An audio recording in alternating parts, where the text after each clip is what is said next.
Alright, hello and welcome. So, this is going to be a new video series I'm going to do called Why Would You Play? Which, obviously, that comes from Why Would You Use from my Warframe series of videos.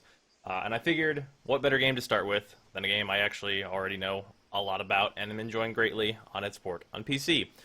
Dragon's Dogma Dark Arisen just came out on PC 2.5-ish days ago. And I've already put a lot of time into it. This is a game that I had a tremendous amount of fun with on console, but had some glaring issues, mostly due with frame rate and the letterboxing of the screen. But that game was still amazing on console, and it is even better now on PC. So there's a lot that this game has going for it, and the main thing, I suppose, is the combat, which I'm going to want to show off a lot.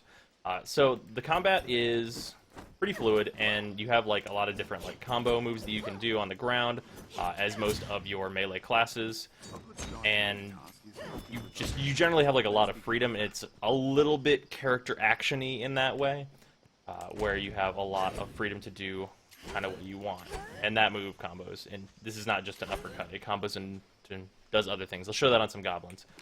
But then like this character, this class that I'm currently playing right now also has a bow, lots of like ranged attack skills. There's magic in the game that I'll be showing, like charged up shots and things like that, firing 3 arrows at once, all kinds of things like that. And that stuff's all well and good, and it's super fun. But the other thing that makes combat a lot more fun is these guys. These are all pawns. So this is Balrog. This is my main pawn. He is my main tank, and he like draws aggro and does that like type of stuff so that I can climb on enemies, which I will be showing off. And Hannah here is from James, if you've known him from... He's been on stream a little bit and has been in the Dark Souls series of videos. This is his pawn, and I'm using her. And then this here is Jacob's pawn. So you can actually share your main pawn between other players. Both of them are also using Balrog. And they gain like quest knowledge that goes between games. So if I go to status, and I go to Balrog, for example... they attain knowledge over time. So if someone were to use Balrog and take him into their game, and then go to do a troublesome tome, he would know where to go for that, and know who to talk to, and be able to relay that to your main character. And then, obviously, that goes for Anna and Akui as well. Like the Worm King's Ring. Anna knows where that is. And if I do that quest with Hannah before the main Arisen, like James does the quest with her, she will be able to tell him where things are. And that's kind of like, it actually works into like the lore and like the narrative of the story. But it's really cool, and it functions really well, and it had like, so especially if you're doing what I'm doing, which is playing with friends' pawns, where you can kind of like know what the other person has been doing. It adds like another layer to the game where it's like, oh, it's like an interesting like way to exchange knowledge. Like it's sort of like the messages in Dark Souls, but more forward and really interactive and really fun. Also, you can do this. Come here, Hannah. You can pick him up and throw him, and that's just a good time. So I'm gonna make my way up this hill. I actually have like scouted ahead and then reloaded my save, so I kind of know what's up ahead. But I want to get there before nightfall, because I want to show night separately. So there should be a bunch of goblins on my way up this hill, and then we will fight an ogre. Which is going to be very easy. I am a little over level 40 on my way to 50. So these enemies won't pose much threat. But they're very fun to fight.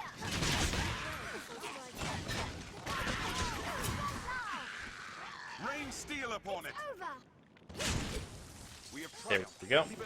Also, you will do combo attacks like that with your pawns like all the time. Like I've trained Balrog to grab enemies and just like hold them up and like let me go nuts with these daggers. And you can influence how your pawn acts, and I'll show that off whenever we get back to town, because I'm gonna change classes around and stuff. Yeah, the combat itself is just really fun. Also, it's worth noting that right now I am, like, these enemies are, like, weak enemies that you'd fight near the beginning of the game. But nevertheless, it doesn't really get old fighting them. That guy's barely alive. I think there might be bandits this way, so we're actually going to go this way. Bandits might give me more of a problem. Oh, run out of stamina a little bit. This class can actually roll like this, and it totally functions exactly like Legend of Zelda.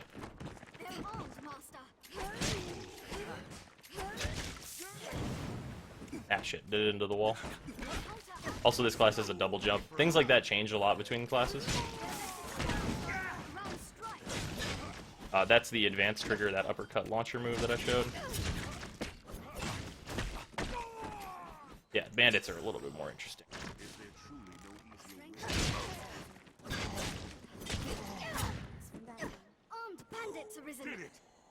And you can give, like, commands to your pawns.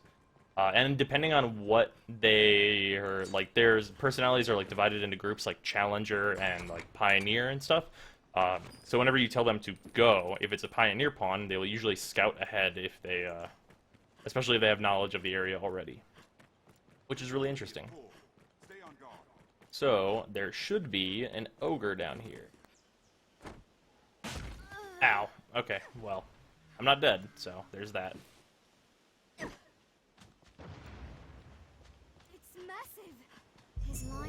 Yeah, this is an Ogre, and this is like one of like the first kind of opening enemies, and if you've played Shadow of the Colossus, you know how this works. You can climb all over enemies. Now granted, I am the class that is really good at this, and I have a bunch of boosters on how fast I can climb, but generally, this is just a thing you can do. Oh, no, don't, nope, no grabbing.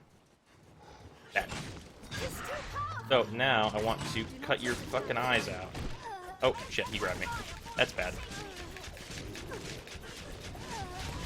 I'm currently playing on controller. Don't, no. Ah! That does a lot of damage. Ow. Okay.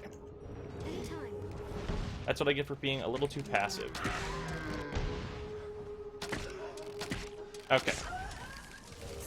Enemies, even if they are starter enemies, will still be at least a little dangerous to you. Oh. Pawns have snapped the tusks off of him. I'm gonna get rid of these harpies. And a Kui is climbing all over this Ogre.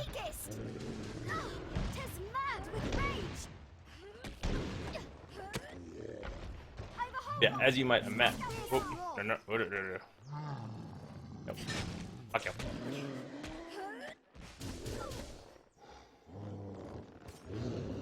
Oh, we must be cautious. There we go. Ow, I gotcha. Oh, knocked me off. Yeah, as you might imagine, the weak point of a Cyclops is its eye. And you can exploit that weakness greatly. Usually they get really angry and roar down. Oh, this one's not gonna do it. Oh no, there it is. There we go. Yeah, with this, the volley of arrows, you can usually accomplish quite a bit here. Snapped his tusk off. That. Oh, rage mode.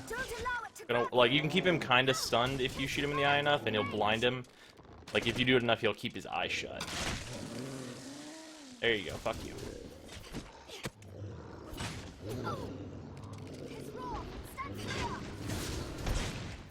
There we go. Now he's pissed and he's going to stomp around a bunch and maybe not worry about me so much. Oh, I lied. Woo. Alright.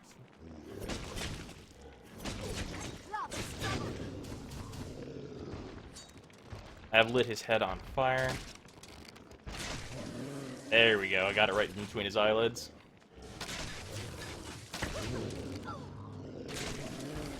There we go. Actually, charge this up, see if I can get a real good shot in his head. Also, it's worth noting this is not the class that I'm mainly playing. There we go. That's a real good one. Whoa, oh, that pissed him off real bad. Alright, let's try this. Arrows from above.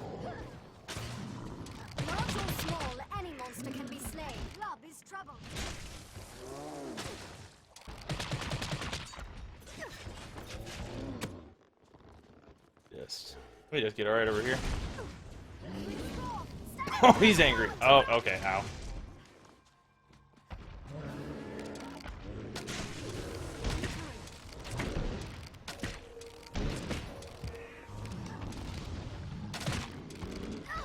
Yeah. Even newer tier enemies and put up quite a fight, especially when they're pissed.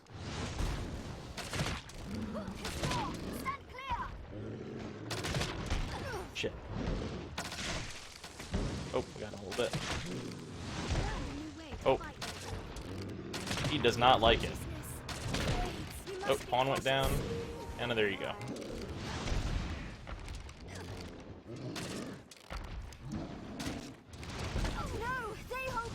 He's not doing so hot.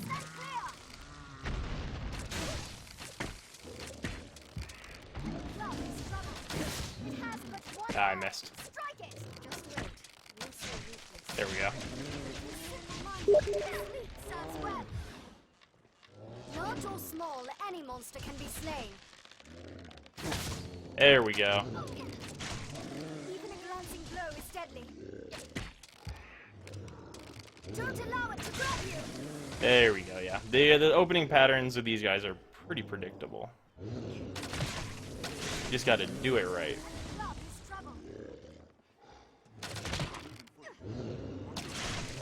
There we go. Alright. Mighty Bend. Even a glancing blow is deadly. Oh, no, don't flail around too much. Balrog is still hanging out up there. Very well. I'll go at once. Oh. Actually glad I told the Queen to get over here.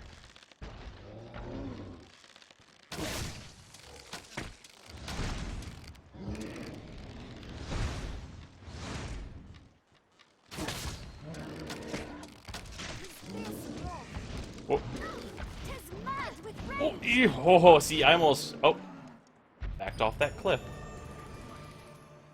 Well then, there it is. That's also a way to take care of that enemy. Just by having him go off a cliff, as I almost did. But yeah, that is the Strider. This is actually one of the starter classes that I swap back to with some magical daggers, because I'm mostly a magic character in this game, or that's what I'm going for anyway. So, I'm gonna go back to town and show you guys what is going on. The fast travel system works on these fairy stones. I think the Eternal one was a pre-order bonus, but usually they're only like 2,000 gold, and if I can check my money, still more. I have almost 1,000,000 gold. The fairy stones are not very expensive. Fast travel is relatively simple once you set up the fast travel points. So now we're going to switch to my Sorcerer, who is the big the hugely offensive magic user of the game. Also, worth noting, you start as the fighter, the strider, or the mage, and then you can move to any of the other 6 classes at any time, provided you have the discipline which you get from fighting enemies to level it up. And all these classes are pretty damn good. On console, I was playing as the assassin, the ranger, and the strider for the most part. And in this one, I went with like the mage, the sorcerer, and then I'm going to play as a magic archer. Probably nearing like the end of the game, and that's like what I'm gonna do there. And then like the Mystic Knight is like a tower shield with a huge mace, lots of magic, and that class is also pretty damn fun. But I'm gonna go to the Sorcerer because, as you can see, my rank with the Sorcerer is 10, which is maxed out. So change my equipment around. Yep, that should be good. And then in terms of like learning or setting skills, you can learn like a pretty wide variety of skills. Some of these are straight upgrades or higher charge levels whenever you're dealing with magic. Like High Bolide is an extra charge level of Bolide, and so on with a lot of these other ones. Actually, I don't have all the abilities yet because the Sorcerer ones cost quite a bit to level. And then you have augments, and augments are actually really interesting because you share them between characters. Like if I go to set skills, Sinew is actually a fighter ability that you get at Vocation rank 5, but I can use it on this character because I went and unlocked it on the fighter, which is actually really interesting. Whenever you're building your character, it's actually nice to level a bunch of different classes to have access to a lot of different augments, because by default the sorcerer doesn't have that many augments, so you want to go get augments from other characters, which is really cool because I really actually only have these 4 augments right now, and 2 of them are from this class. This one is from the Strider, and this one is from the Fighter. So there's a lot Will it be to do today? there. Have your pick. Come again. So let's go pick a fight.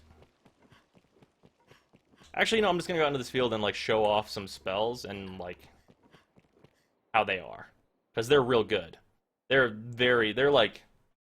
high scale spells.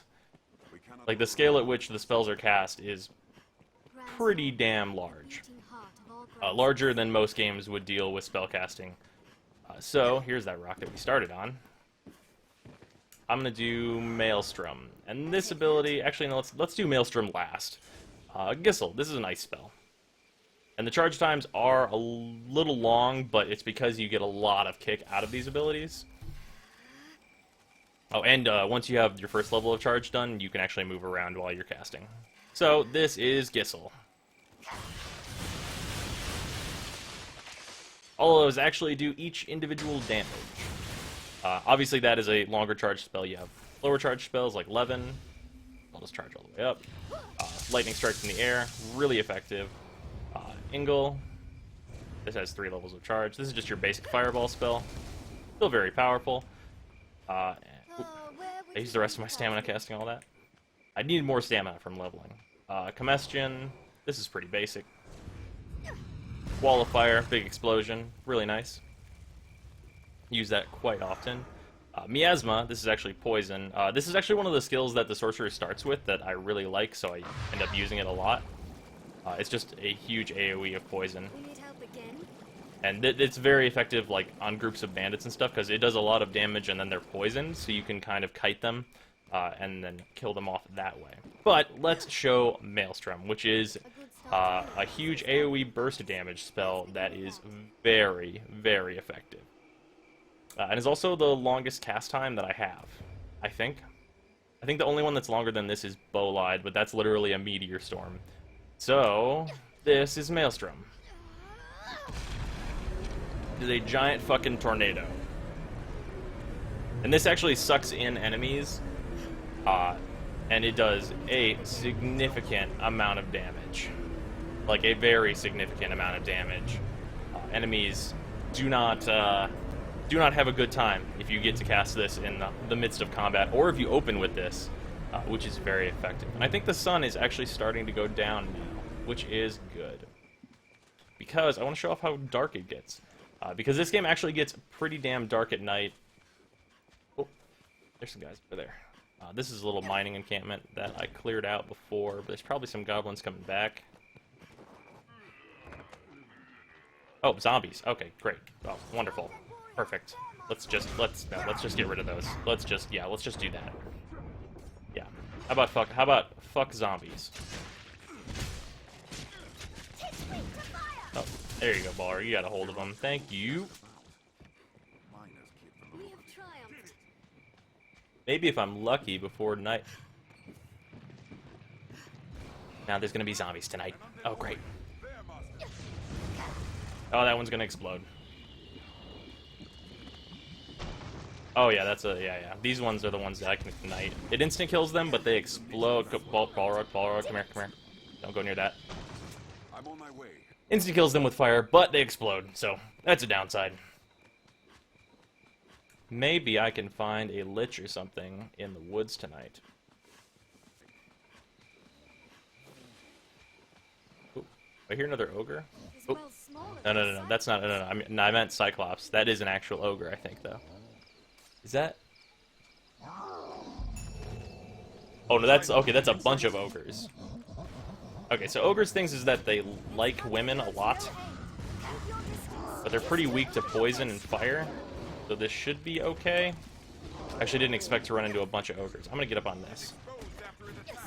What do you propose? 'Cause I need to not get grabbed by this because it will hurt me real good. Okay, so yeah, I can do a lot of poison damage here.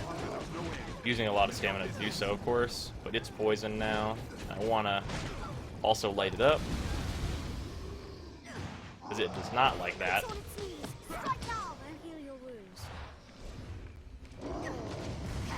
There we go. Yeah, hopefully the other one doesn't notice me, because then things are going to get really complicated. Oh, okay, well. Hannah just got drop kicked super hard. Let's do more poison. Okay. They are both okay. Hannah, you. It's begun to anger.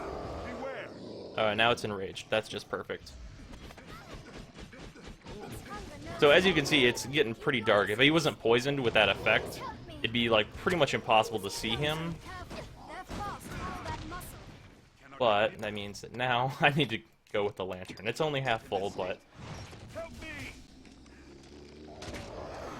okay, good. Thank you. Oh, here we go. This will be good. Let me just get this full cast off.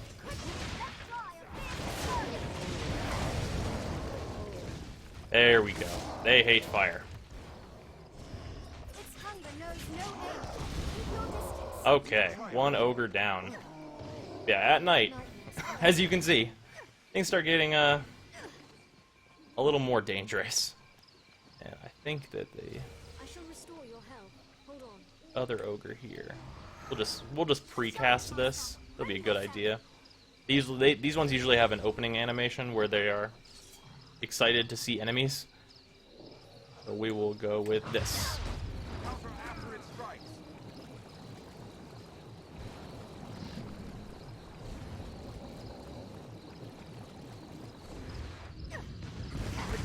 Alright, really good opening damage this time.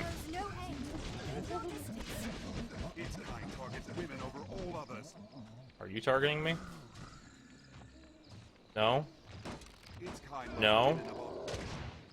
These things do a lot of damage. I'm gonna go with Gissel on it, even though it's not weak to this. Because I think I can get away with it. Let me just back up just a little bit from this guy. Oh yeah, okay. He's blocking right now. Then afterward, I'm gonna unload on him. Here we go. Still some pretty good damage from a really powerful spell like that. Maybe I can Thunder Shock him.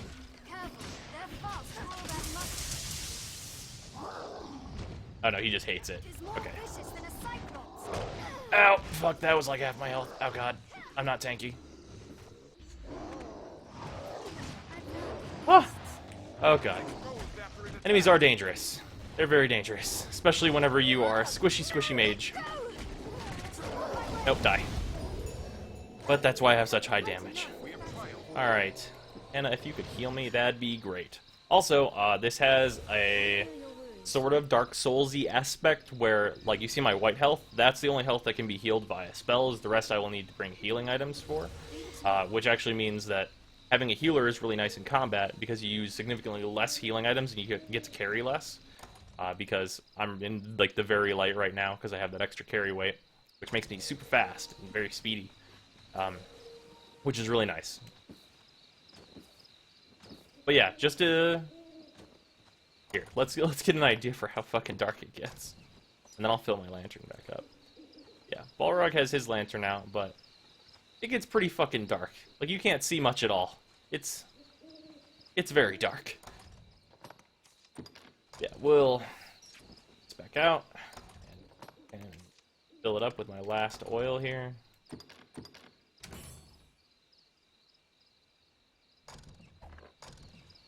That gives it just slightly more range. Usually being half full isn't too much of a bad thing. It just lets you know that you're getting low on fuel. Also, if you get soaked in water, this thing will go out. Which I think, if I'm not mistaken, we can actually get down into this river and I can show that. Just because it is a very important thing.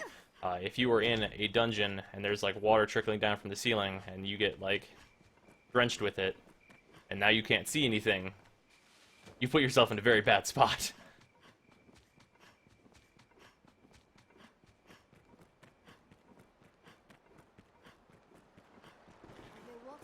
Here we go. Let's see if this is deep enough. I'm pretty short, so I think it should be. Yeah, there it is. Yeah, I'm drenched. So now my lantern is off, and you can put it away and take it back out to turn it back on, but it will also just normally come back on whenever you're not drenched again. But yeah, there's a lot of like interesting mechanics in this game, and it's really cool. So now we're gonna go back to the main town, Grand Soren. Don't want to show too much of the outside environment, because there's a lot of places to go and a lot of things to see and a lot of different enemies to fight. There's a port crystal. It is a port crystal. One can reach it from anywhere with the use of a magic Go item. down in here. Be they man I'll show this first, actually. This is a rift stone. Your character can go in here, and this is how you actually get your friends' pawns and other pawns from other players, just random players, to come into your world. So you can see we've got a Kui here. They're blue because I have signed them. Kuroth, Jurgen, this is James's brother's one. He is a big manly man with a mustache and a giant hammer. And then you have all these other characters that you can just take along with you of various levels. Yeah. And then there's also like search functions and stuff, like pawns by level. You have favorites, summons you summoned in the past. Like by level, you can search like specifically for what you want to build your party out, kind of however you like. And there are some, if you want to play this game offline, Capcom does have some other pawns that you will just like be able to take normally. Rift. And then I can show how you can edit your pawn's behavior. So in a bunch of places around the world, you'll have chairs like this, which is called a knowledge chair. And if you sit in these, you and your pawn have a nice chat, and you can change your pawn's Do you favor a pawn outlook. who first slays ranged attackers, or one who scouts ahead to guide you? So, with this, like Pioneer, if he's more towards the Pioneer side, he will scout ahead of me and like open chests for me and stuff like that to check for traps and do things in that way. And then Challenger, as he said, he will eliminate weak, like dangerous enemies first. As you wish. My first target will be... I try to speak or remain silent as the situation demands. This affects how much he talks.